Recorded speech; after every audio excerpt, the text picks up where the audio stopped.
My name's Joe Wiktorowicz, and welcome to Allied TV. Moving can be difficult and stressful any time of year. But did you know that certain times are better than others? If your schedule's flexible and you want to avoid peak busy times for moving companies and save yourself some extra costs, there are several factors you need to keep in mind. Today we're going to look at the ideal time of year and time of month to consider when moving, as well as several other factors to look at before deciding the best time for your move. So let's get started. When planning out your moving day, keep in mind that the more flexible you are in terms of the date you would like to move, the better. This will ensure that you're able to avoid the busy season and reduce costs associated with the move. So when's the best time of year to move? Most companies will tell you either in the spring or fall. This is the time that movers are usually less busy and will most likely be able to offer you a better rate on your move. Moving companies are often the busiest through June through September, when children are not in school. But if you want to avoid the extra stress, it's best to forget about June through September and instead focus on spring or fall time.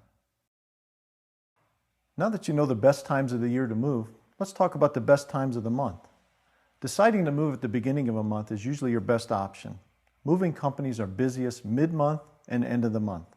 Also, keep in mind that moving on weekends usually will cost you more than moving during the week. If you want to save yourself some extra money, schedule a move at the beginning or end of the week.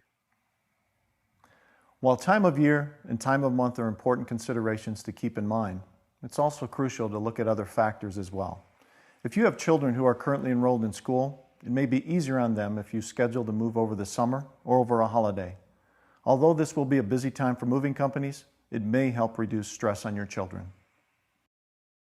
Besides considering children, you should also think about your employment. If moving for work, you may have no say-so when it comes to moving date and time. Be sure to coordinate with your employer to find the best option for both of you. Another factor to keep in mind is the availability to move into your new home and when you're required to be out of your old one. You wouldn't want to schedule a moving day and then realize that your new home isn't even ready to be moved into. It's best to check both of these dates beforehand. Now that you know the moving factors to keep in mind, let's talk about how far in advance you should schedule your move. Selecting a moving company should be done as far in advance as possible. Once you compile a list of your top 3 moving companies, call each of them. Receive in-home estimates and choose which one you think is best for your move. Coordinate with the company and be sure to have your final moving date set at least 6 weeks in advance. This will ensure you're able to actually move on the date you want and save you a lot of stress and unnecessary hassle. Again, remember that if you choose to move during any of the busy times such as summer, holidays, or weekends, you will most likely be charged more since moving companies up their rates during busier times. If you want to save yourself some money, really consider moving at the other times that we talked about.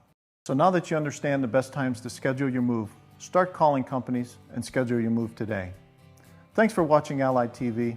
I'm Joe Wiktorowicz, wishing you a safe and easy move.